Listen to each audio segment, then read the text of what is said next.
Hi అండి అందరికీ. అందరు బాగున్నారా? నేను బాగున్నానండి. ఈరోజు మేము పొంగడాలు చేస్తున్నామండి. అదే మీకు పొంగడాలు ఎలాగ చేయాలో నేను చెప్తానండి మా స్టైల్లో. ముందుగా ఇగోండి బెల్లాన్ని కొంచెం తురుముకొని వాటర్లో వేసి కొంచెం ఎచ్చబెట్టుకున్న తర్వాత గాలి అది వడదేవుకోవాలండి. ఇసుక ఏమైనా ఉంటే పోతుంది. ఇగోండి పాకం తీసుకొని ఈ విధంగా పాకం రావాలండి. మరి పిక్క పాకం రాకూడదు, ఇలాగ లేత పాకం రావాలి. ఇలా పాకం వస్తే చాలా చక్కగా పొంగడాలు వస్తాయండి. ముందుగా కనీసం 6 గంటలైనా బియ్యం నానబెట్టుకోవాలండి. నానబెట్టుకొని రేషన్ బియ్యం అయితే బాగుంటాయండి స్మూత్గా. 6 గంటలు మేము బియ్యం నానబెట్టుకొని ఆడించామండి. ఆడించిన తర్వాత ఇగోండి ఈ విధంగా పిండి మెత్తగా వస్తుంది. పిండి ఆడించిన తర్వాత వెంటనే ఉంచకూడదు, వెంటనే చేసేయాలి. పొంగడాలకు పాకం తీయాలి. ఎందుకంటే పిండి ఎక్కువసేపు ఉంటే పులిసిపోతుంది అనమాట. ఇది పక్క కొలతలు ఏంటంటే 2 కేజీల రైస్, 2 కేజీల బియ్యానికి 1.5 కేజీ బెల్లం పడుతుందండి. వీటికి అరిసెలు అయితే కేజీకి కేజీ, పొంగడాలు అయితే 2 కేజీలకి 1.5 కేజీ. ఈ క్వాలిటీతో చాలా పక్కాగా వస్తాయండి, మెత్తగా స్వీట్గా. స్వీట్ సరిపోతుంది. ఇలా మనం బాగా కలుపుకోవాలండి ఉండలు లేకుండా. చేసేటప్పుడు ఉండలు కట్టేస్తూ ఉంటుంది. పిండి వేసుకుంటూ కలుపుకుంటూ రావాలి. ఇది రాకపోతే ఇది పొంగడాలైనా అరిసెలైనా బాగా రాకపోతే పోతాయండి. ఫస్ట్ టైం నాకు రాలేదు, సెకండ్ టైము బాగానే వచ్చాయి.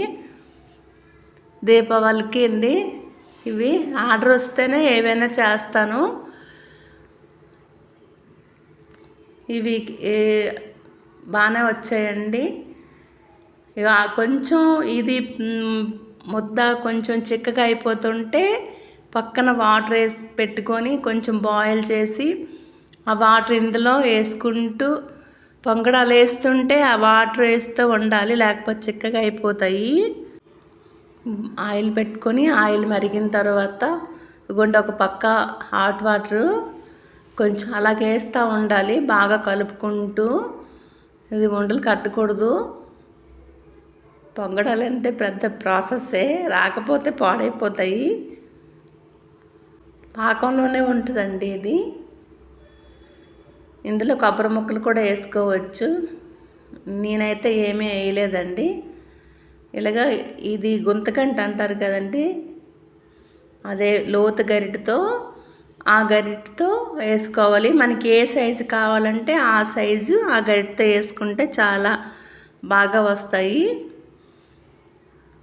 ఇవి నచ్చిన వాళ్ళు కూడా ఉంటారు కదండి, తిన్నోళ్ళు. మాకైతే ఇష్టము ఇవి. అరిసెలైనా పొంగడాలైనా. పొంగడాలు చేయడం తక్కువ, అరిసెలు ఎక్కువ చేస్తారు మా అమ్మ. అరిసెలు బాగానే చేస్తారు. ఈసారి అరిసెలు ఎలా చేస్తారో చెప్తానండి.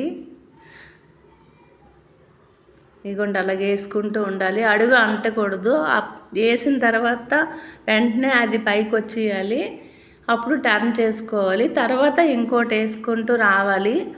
ఒకటి వేసేసిన వెంటనే ఇంకోటి వేసేసుకోకూడదు. ఇలా వచ్చాయండి, చాలా స్మూత్గా టేస్టీగా భలే ఉన్నాయండి. వీడియో నచ్చితే లైక్ చేయండి, షేర్ చేయండి, సబ్స్క్రైబ్ చేయండి, కామెంట్ చేయండి.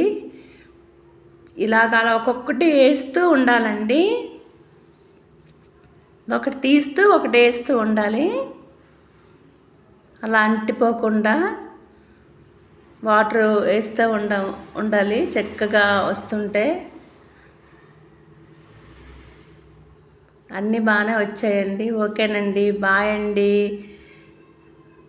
థ్యాంక్ యూ అండి. బాయ్ అండి.